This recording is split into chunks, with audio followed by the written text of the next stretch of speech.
Hola querida iglesia, qué bueno estar hoy día aquí con ustedes para compartir de la palabra de Dios. Estoy muy contento, realmente es un honor poder hoy día expresar lo que Dios ha estado poniendo en mi corazón y sé que en el corazón de varios de nosotros y de alguna manera articularlo alrededor de este tema que vamos a estar hablando hoy día, que tiene que ver con el templo de Dios, ¿ya?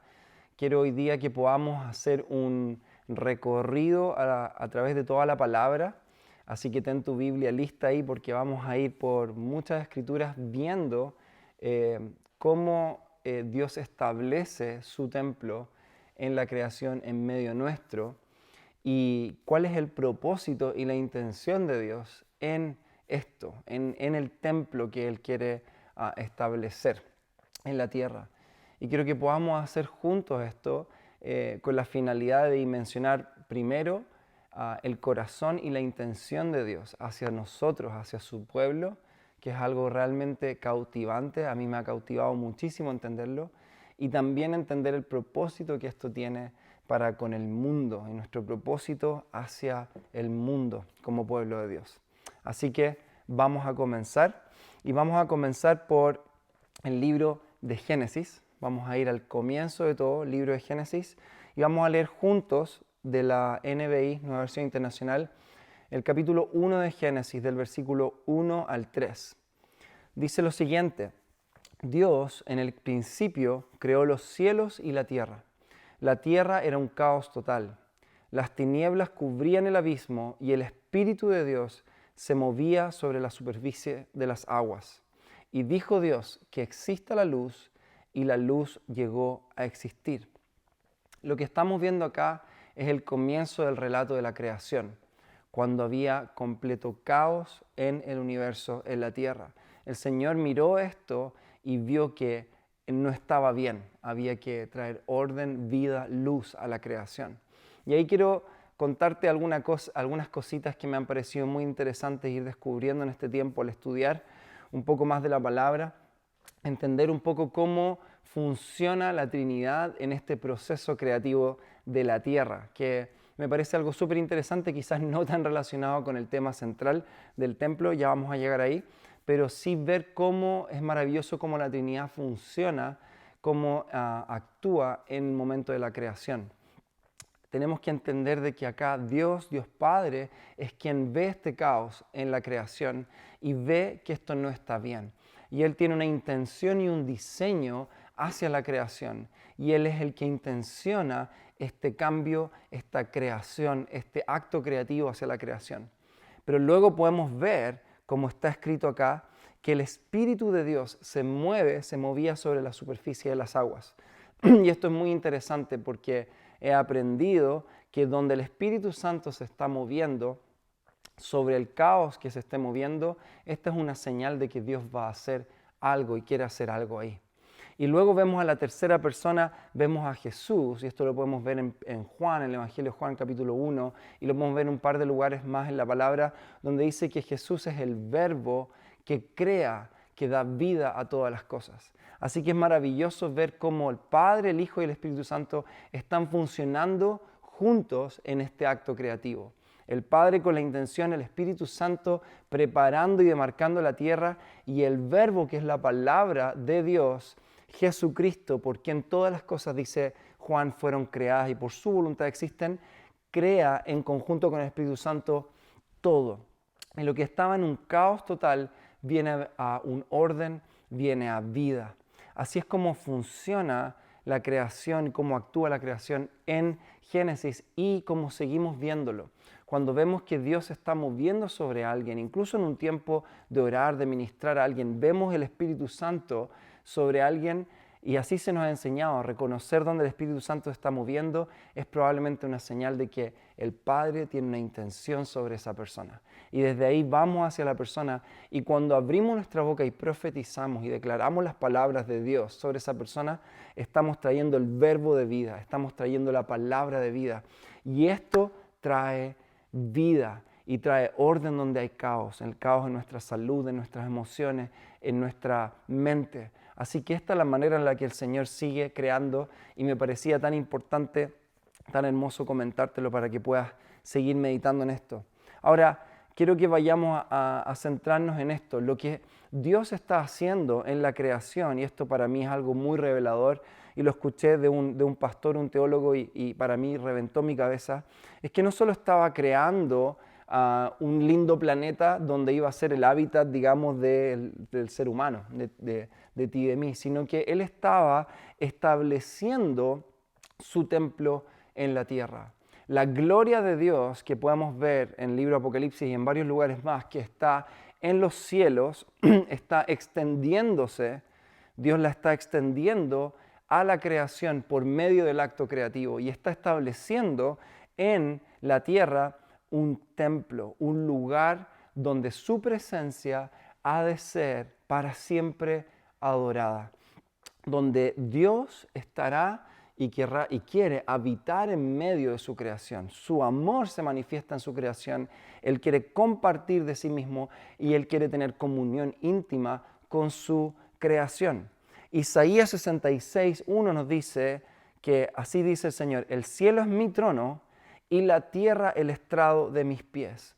Y esto debemos entender como una base en lo que tiene que ver con el templo de Dios.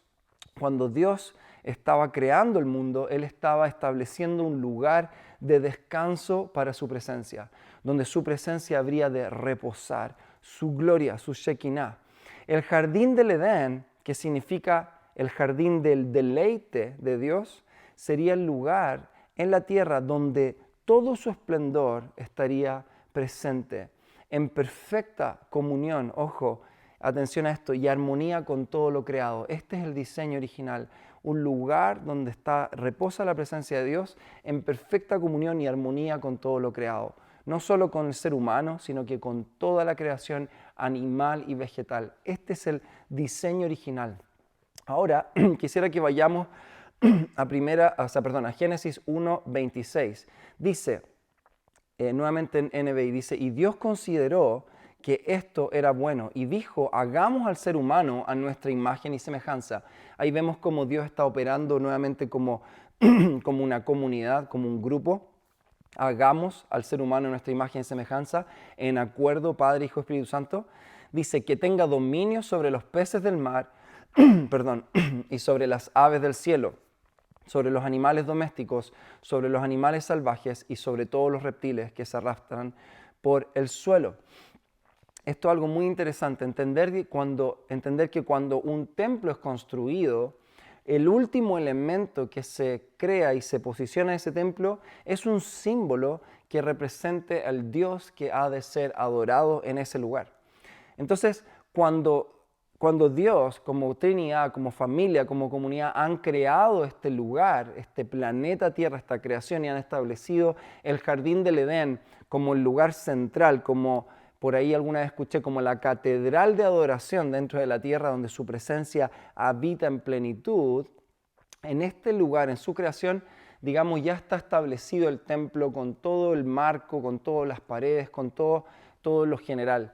Pero cuando Dios crea al ser humano, que es realmente la perla de su creación, lo más precioso, lo de mayor valor, es literalmente Dios estableciendo la imagen de aquel Dios en la tierra que ha de ser adorado en ese lugar. El hombre y la mujer fueron hechos a semejanza, a imagen y semejanza de Dios, y fueron puestos como un símbolo en la tierra, para que toda la creación supiera y pudiera saber que el Dios que ellos representan es el Dios que ha de ser adorado. Es por esto que fuimos establecidos en la tierra, y esto es muy importante entenderlo, como sacerdotes, sacerdotisas de la tierra. ¿Qué es un sacerdote? Es aquel que en el templo ministra el corazón de Dios de parte de la creación y quien también representa a Dios hacia la creación. Así que nosotros fuimos establecidos como, digamos, la perla de la creación o la guinda de la torta, digamos, el gran final maravilloso, el gran clímax del cuadro de la creación, pero no solo para estar ahí, sencillamente existir, sino que para ser reyes de la tierra, en términos de poder gobernar, sojuzgar la tierra, cuidar y ver que prospere la creación, y también fuimos puestos como sacerdotes para ministrar la presencia de Dios en este templo. Un templo que no está hecho, te darás cuenta, ni de paredes ni de concreto, sino que es el templo de la creación de Dios. Para intermediar y representar a la creación delante de Dios y a Dios delante de la creación. Esto es sumamente interesante entenderlo y vamos a ver más adelante de que este diseño sigue en pie. ¿Ok? Podemos saber luego en Génesis 3 que el hombre y la mujer pecan, ¿okay? El pecado original, ¿okay? Donde ellos desplazan su confianza de Dios, la ponen en lo creado en lugar del creador, en la serpiente, se convencen de lo que ella le está diciendo, se convencen de lo que ella dice que es bueno y que no es bueno, en lugar de creer lo que Dios había establecido que era bueno y que no era bueno para ellos. Así que traspasan, digamos, los límites que Dios ha puesto en ellos, el límite en realidad cuando Dios le había dado acceso a toda su creación y les había puesto en un lugar de tal honra y de tal autoridad la creación, aún van un paso más allá y caen en desobediencia ante Dios. Y esto da entrada al pecado a la humanidad. Y esto también se traduce en que básicamente como seres humanos que fuimos establecidos en tal lugar de responsabilidad y de honra por Dios la creación, cedimos esa autoridad, en este caso a Satanás, y le dimos las llaves de gobierno de esta tierra. Y con esto podemos leer en Romanos 8:20, no solo nosotros como raza humana fuimos sometidos al pecado y al efecto del pecado en nuestras vidas, en nuestra naturaleza, en nuestra identidad, sino que en Romanos podemos ver que dice que toda la creación fue sujetada en contra de su voluntad a la maldición del pecado. Y es por esto que en ese mismo capítulo podemos ver, y tú puedes estudiar más adelante, que dice que la creación gime y espera el día en que los hijos de Dios se manifiesten. Y vamos a entender un poco más por qué. Porque la creación está esperando de que nosotros tomemos y retomemos el lugar para el cual fuimos creados. ¿Ok? Así que yo lo que estoy haciendo acá es un paso, digamos, bastante rápido de algo que suelo enseñar en bastante tiempo más, pero siento en mi corazón realmente hablar de esto hoy día. Así que eso fue, digamos, el primer acto, el acto del establecimiento del templo de Dios en la creación, en el comienzo de todo. Ahora, Dios nunca ha desechado este deseo de su corazón. Y este deseo es el de habitar en medio nuestro, el de establecer, como dice Isaías, un lugar de reposo y descanso para su presencia en medio de nosotros. Así que ahora vamos a adelantarnos y nos vamos a ir al libro de Éxodo, capítulo 6 al 8, y nos vamos aquí a leer un poco del encuentro que tiene Dios con Moisés al momento de llamarle y enviarle, comisionarle la liberación de su pueblo, el pueblo de Israel que a esta altura de su historia está cautivo en Egipto. ¿Okay? Y les dice, así que ve y dile a los israelitas, yo soy el Señor y voy a quitarles de encima la opresión de los egipcios. Voy a librarlos de su esclavitud, voy a liberarlos con gran despliegue de poder y con grandes actos de justicia. Haré, y subraya esto, Éxodo 6 al 8, creo que no lo dije. Dice, haré de ustedes mi pueblo y yo seré su Dios. Así sabrán que yo soy el Señor su Dios, que los libró de la opresión de los egipcios. ¿Por qué es importante subrayar esto? Porque vemos que la misma intención de Dios en la creación, en Génesis 1, sigue vigente varios siglos más adelante. Dios, al momento de querer rescatar a Israel, está diciendo, Moisés, dile que yo los voy a rescatar con este propósito, para hacer de ustedes mi pueblo y yo su Dios. Dios está queriendo volver a ser el Dios de su pueblo, a estar en comunión cercana con ellos. Si vemos más adelante en Éxodo 13:21, el pueblo de Israel ha salido de Egipto y dice lo siguiente, que antes de cruzar el Mar Rojo dice lo siguiente, de día el Señor iba frente de ellos en una columna de nube para indicarles el camino, de noche los alumbraba con una columna de fuego. De ese modo podían viajar de día y de noche. ¿Por qué te leo este pasaje? Aparte de que me parece increíble y siempre me ha fascinado la idea, la manifestación de Dios en medio de su pueblo como esta columna de fuego y nube inmensa, que yo creo que no es difícil de mencionarla, pero es algo que debe haber sido increíble de ver. Me parece maravilloso que el Señor apenas rescata al pueblo de Israel de Egipto, no los deja ni un momento, ni una hora, ni un minuto solo, sino que aparece el gran yo soy, el yo soy, que en realidad con todo lo complejo de este nombre en el original tiene que ver más o menos con la idea de aquel que se hace presente y va con ustedes. Yo soy el que soy, es Dios diciendo, yo voy a estar con ustedes, yo iré con ustedes, yo intervengo en medio de su historia. Así que cuando Dios los saca con todas estas obras maravillosas y el poder de las plagas, apenas el pueblo sale de Egipto, no los deja huérfanos. Dios de inmediato toma posesión de ese espacio y les dice, aquí estoy con ustedes, cumplo mi promesa, yo soy en medio de ustedes. Ahora, es maravilloso que si avanzamos a Éxodo 25:8, veremos que Dios le dice a Israel, a Moisés dice, después me harán un santuario, ¿ok? Para que yo habite entre ustedes. Y esto a mí me parece maravilloso porque aquí lo que vemos es la intención del corazón de Dios nuevamente de habitar en medio de su pueblo. ¿Ok?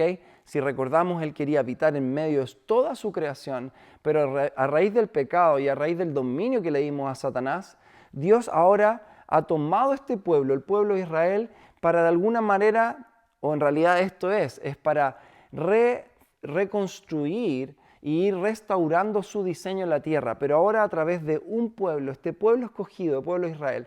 Y lo primero que el Señor está estableciendo con ellos en este tiempo en el desierto, este tiempo de caminar juntos, es, ok, yo quiero estar en medio de ustedes.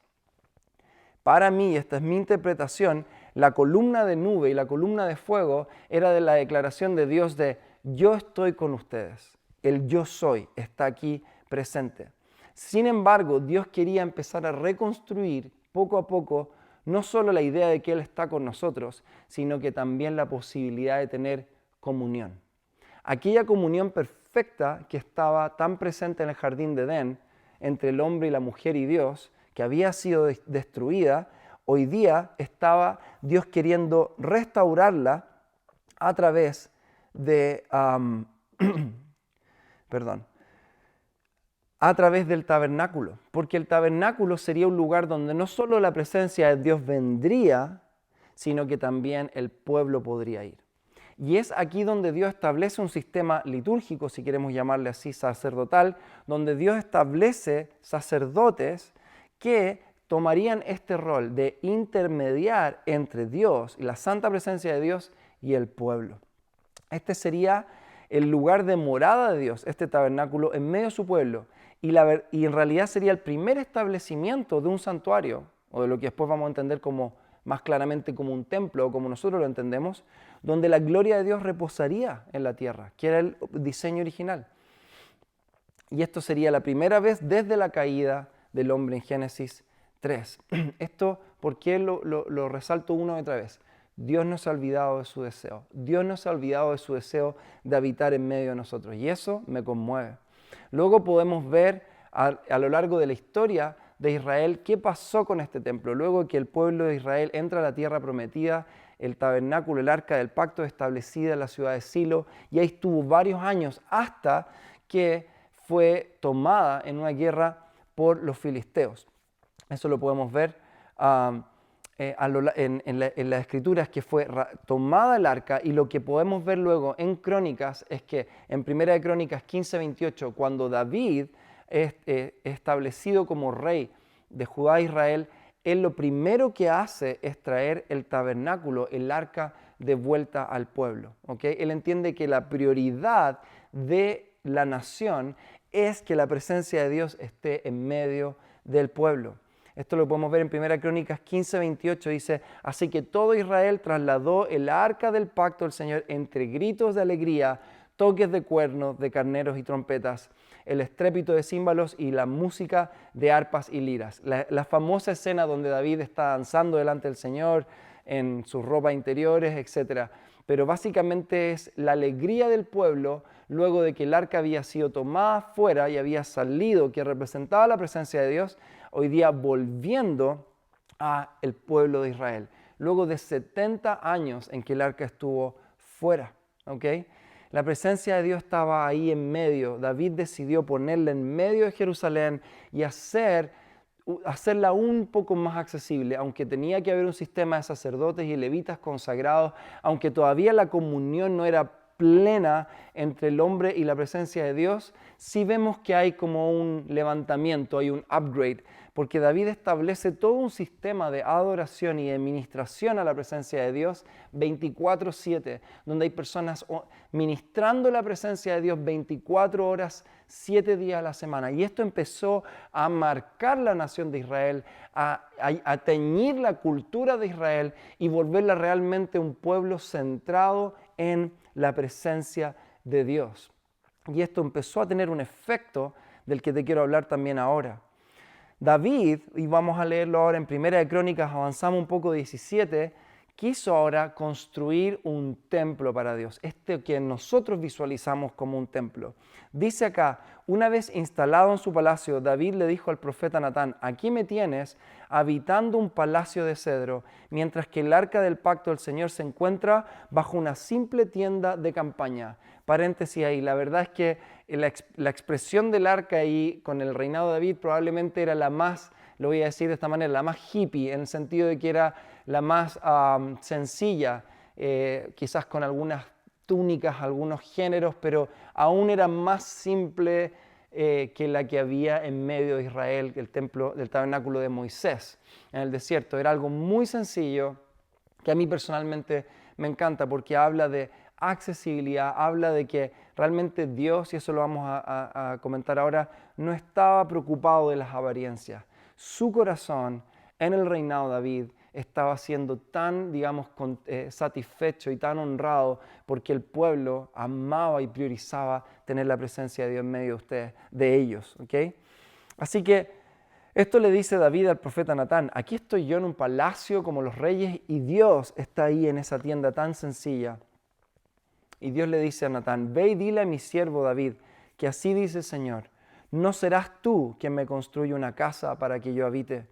Desde el día, fíjate como lo que hemos visto, desde el día en que liberé a Israel al día hasta el día de hoy, no he habitado en casa alguna, sino que he ido de campamento en campamento y de santuario en santuario.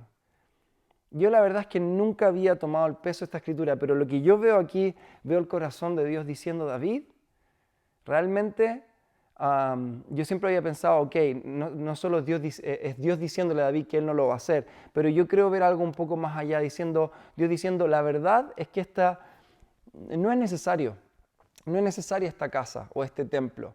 Y no es que Dios no lo va a bendecir, ojo, vamos a llegar allá. Y no es que Dios no va a aprobar la idea y el sueño del corazón de David y el sueño y finalmente lo que Salomón, su hijo, ejecuta. Pero lo que veo es el corazón de David, de Dios diciendo, yo he ido, desde el día que lo rescaté, he estado con ustedes, de santuario en santuario, de campamento en campamento. Lo que veo es el corazón de Dios diciendo, eso es lo que me interesa estar en medio de ustedes. Eso es lo que más me interesa. ¿Okay? Luego podemos seguir leyendo y podemos ver que Salomón realmente lleva a cabo el sueño de su padre y construye el templo. Y vemos en 2 de Crónicas 7, 1 al 3, NBI, si quieres ir conmigo, dice, cuando Salomón terminó de orar, descendió fuego del cielo y consumió el holocausto y los sacrificios, y la gloria del Señor llenó el templo. Este templo inmenso, maravilloso, lleno de cedro, de oro, un templo como realmente nunca quizás se ha conocido, tan glorioso. Dice, tan lleno de su gloria estaba el templo que los sacerdotes no podían entrar en él. Al ver los israelitas que el fuego descendía y que la gloria del Señor se posaba sobre el templo, cayeron de rodillas y postrándose rostro en tierra, alabaron al Señor diciendo, Él es bueno, su gran amor perdura para siempre.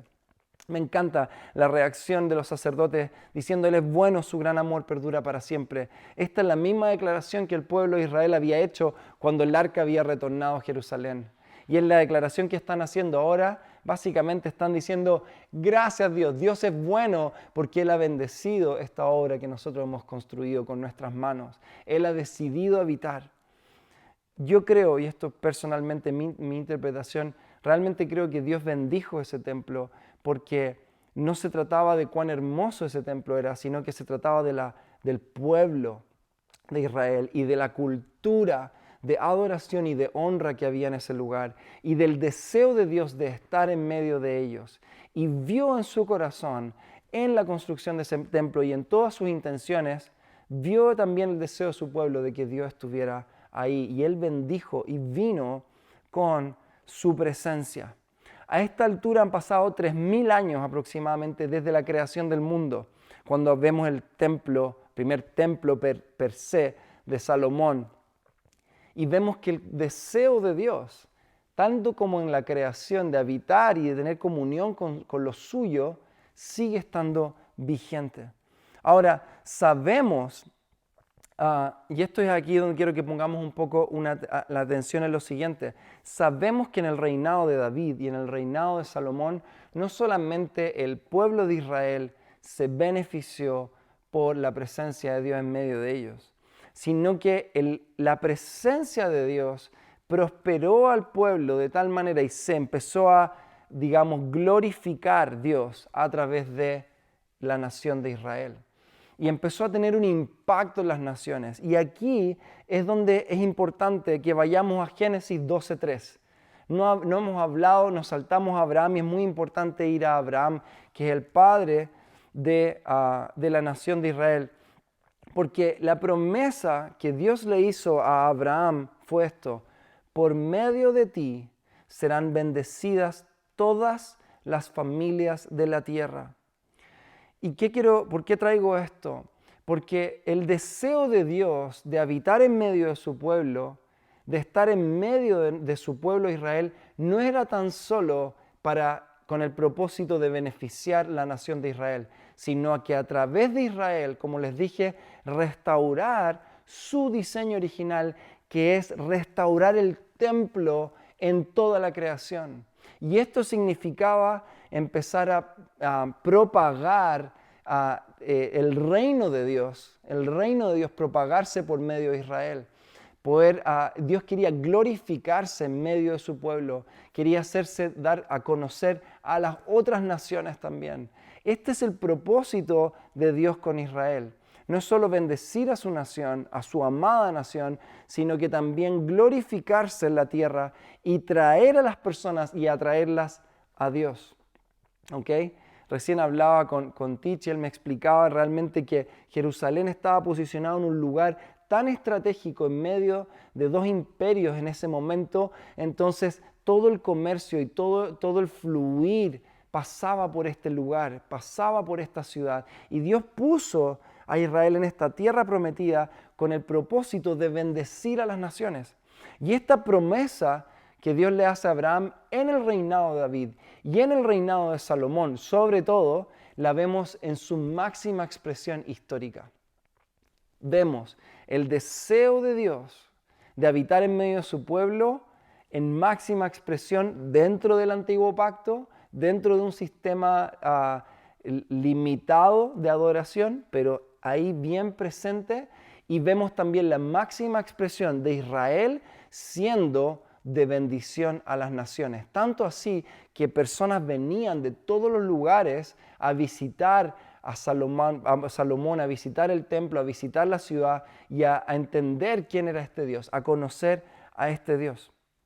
Sin embargo, sabemos que el corazón de Salomón comenzó a desviarse y así el de su descendencia y de los reyes que venían por delante.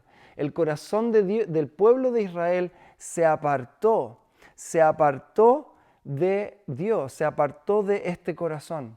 Esto es bien interesante y bien fuerte, pero esto lo dice un arqueólogo que se llama Rodrigo Silva, dice: mientras que en el tabernáculo, refiriéndose al tabernáculo de Moisés e incluso también el de David, los fieles conversaban directamente con los sacerdotes, en el templo de Salomón las ofrendas y sacrificios pasaban por varias personas hasta llegar a las autoridades eclesiásticas. El problema fue que el pueblo pasó a idolatrar el santuario, que apenas era un símbolo, olvidándose de lo que realmente simbolizaba. El pueblo de Israel se desvió hacia ídolos, hacia otros dioses e incluso comenzó a idolatrar este templo maravilloso. Y esto tiene que ver con la falta, según lo que dice este hombre, y concuerdo también, de comunión cercana. Aunque el tabernáculo estaba ahí en unas telas en el reinado de David, la gente sabía que estaba cerca de Dios y sabía que podía ir a Él. Pero en el templo de Salomón esto se volvió más complejo, una liturgia muy compleja, hasta incluso burocrática. Y la gente empezó a apartarse de esta comunión que se iba cada vez acercando más, se volvió más lejana, se volvió más religiosa y empezó a poner su devoción en otros dioses, en otras cosas. Incluso podemos ver en la palabra cómo había idolatría en el mismo templo y los sacerdotes se volvieron a otros dioses y cómo esto dolió el corazón de Dios. Así que el Señor permitió que Israel fuera invadido por el imperio babilónico en el año 586 a.C. y a través de esta invasión el templo fue completamente destruido y todas sus posesiones fueron robadas. Sabemos luego que bajo el liderazgo de Nehemías, de Zorobabel, de Esdras, en un lapso de 46 años se construyó y se reconstruyó el templo, el segundo templo. Pero este templo no tuvo la misma gloria, ni arquitectónica ni espiritualmente que tuvo el primero. ¿Por qué? Porque el corazón del pueblo se había apartado. Se había apartado incluso en el proceso de reconstruir el templo. Se había apartado de su Dios. Y Dios me ha estado hablando fuertemente en este tiempo, y este es un paréntesis importante que quiero hacer, que muchas veces tenemos lo más preciado, que es la presencia de Dios en medio nuestro, y entendemos y comenzamos a entender que ese es el deseo del corazón de Dios para nosotros. Pero de alguna manera es como que quisiéramos optimizar a Dios y queremos ponerlo en un lugar más vistoso, y esto aplica incluso a nuestras iglesias y a nuestras estructuras iglesias, donde queremos que cada vez la cosa sea más magna, más elaborada, más sofisticada. Y de alguna manera eso no necesariamente viene de una mala motivación, pero corremos el peligro, como corrió el pueblo de Israel, de comenzar a adorar lo construido y las estructuras más que al Dios que nos llamó a adorarle, que anhela habitar en medio de nosotros. Y yo creo que este tiempo de pandemia ha sido de alguna manera como esta invasión babilónica, que Dios ha permitido para remecer la tierra y sobre todo remecer la iglesia. Esta restauración, esta palabra profética que escuché que me hace mucho sentido, que Dios está reseteando y restaurando los altares de adoración. Y está restaurando en este tiempo de caos nuestro entendimiento de lo que es realmente el templo de Dios. Por eso te hablo de esto hoy día, porque es tan fácil empezar a encerrar a Dios en un templo y es tan fácil empezar a entender y depender en nuestra relación con Dios de un templo físico. Y si no es de un templo físico, de una reunión masiva. Y yo sé que para muchos este tiempo ha sido difícil el no poder reunirnos como solemos hacerlo como iglesia local. Pero quiero decirte algo, Dios está reformando nuestra mente y nos está recordando de que Él quiere habitar en medio de nosotros más allá de un templo o más allá de una reunión. Él quiere habitar en medio nuestro, quiere ser nuestro Dios. Él no nos está llamando a reconstruir un segundo templo para que se vea como el primero.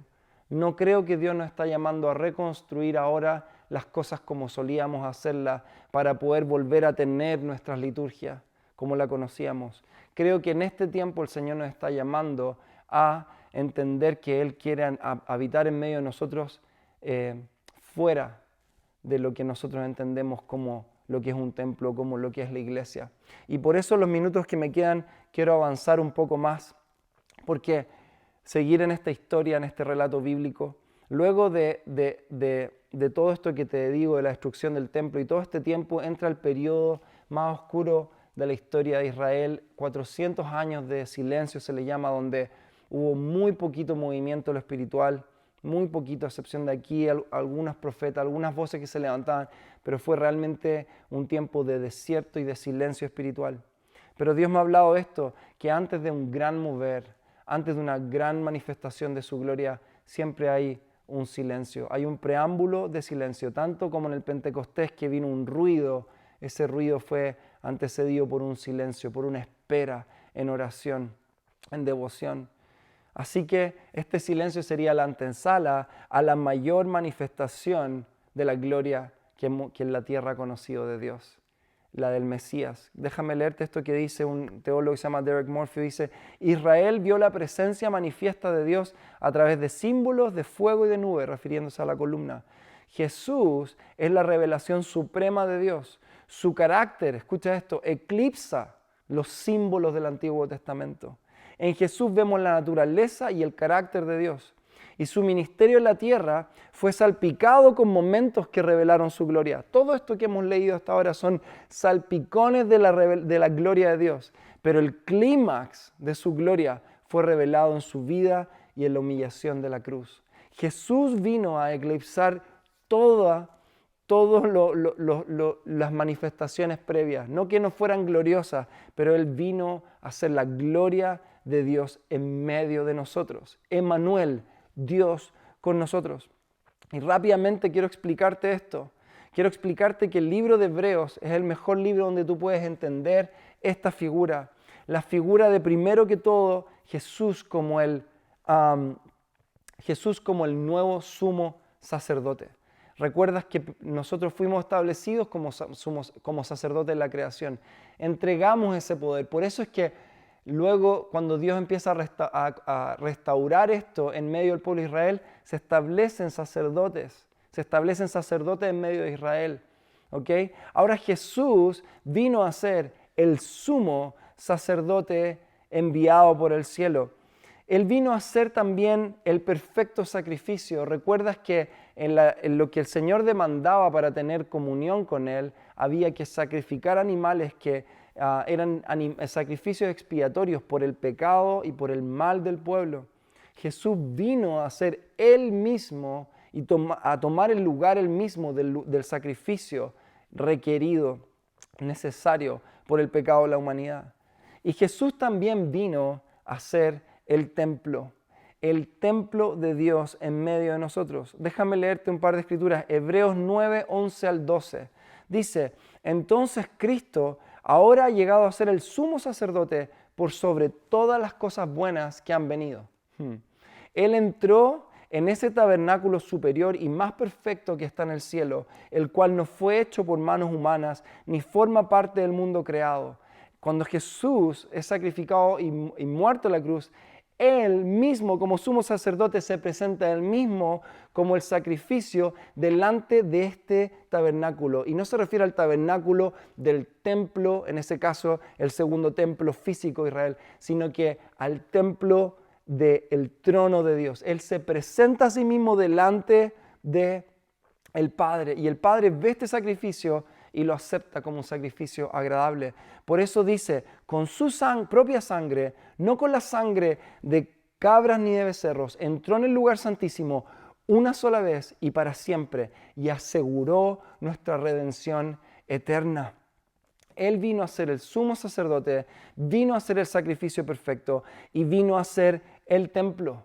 El templo, este templo que había sido hasta ahora hecho por manos humanas, Él vino a hacer este lugar. Juan 2, 19 al 22 dice: Jesús le dice a sus discípulos: destruyan este templo, refiriéndose al templo que había sido construido por manos humanas, y yo lo levantaré de nuevo en 3 días. Tardaron 46 años en construir este templo, ¿y tú vas a levantarlo en 3 días? Le responden sus discípulos. Pero el templo al que se refería era su propio cuerpo. Así pues, cuando se levantó de entre los muertos, sus discípulos se acordaron de lo que había dicho y creyeron en la Escritura y en las palabras de Jesús. Jesús, el templo, sería destruido, sería atravesado, y en 3 días en su resurrección sería levantado. Sería restaurado para siempre, por completo. Él ha hecho la obra por completo. Jesús, el sumo sacerdote, el sacrificio y el templo, se presentó a sí mismo delante de Dios y fue acepto delante de Dios. Su perfecto sacrificio llegó ante el trono de Dios y fue aceptado y recibido como un olor grato delante de su presencia. Él murió por nosotros, pero ojo, no solo por nuestros pecados, sino para restaurar y comenzar a restaurar ahora absolutamente todo lo que se había perdido en el jardín del Edén. Todo este diseño donde el templo de Dios fue sujeto a maldición, Jesús vino a restaurarlo ahora en Él mismo, en Él mismo. Y tengo 5 minutos para terminar. Y quiero decirte esto. El templo ahora ya no está en un lugar físico. Jesús vino a decir, ya no es necesario un lugar físico. Por eso es que su conversación con la mujer samaritana, y él le dice, ustedes los judíos dicen que se debe adorar allá o acá. Y él dice, ya no adorarás en este monte o en el otro, sino que el Padre busca adoradores que le adoren en espíritu y en verdad, en todos lados, de todas las naciones, de toda tribu, de toda nación. Jesús vino a establecer y a restablecer el diseño original, que no dependía de un lugar físico, que no dependía de algunas rocas puestas por un hombre, que no dependía de una liturgia. Él vino a restaurar nuestra comunión con Él plenamente, para restablecer nuestra comunión con Él, pero también para restablecer su propósito de a través de nosotros bendecir a la tierra. Quiero que lo dimensiones y lo entiendas así. Primera de Pedro 2, 4 al 5 dice, ahora ustedes se acercan a Cristo, quien es la piedra viva principal del templo de Dios, o la piedra angular en otras versiones.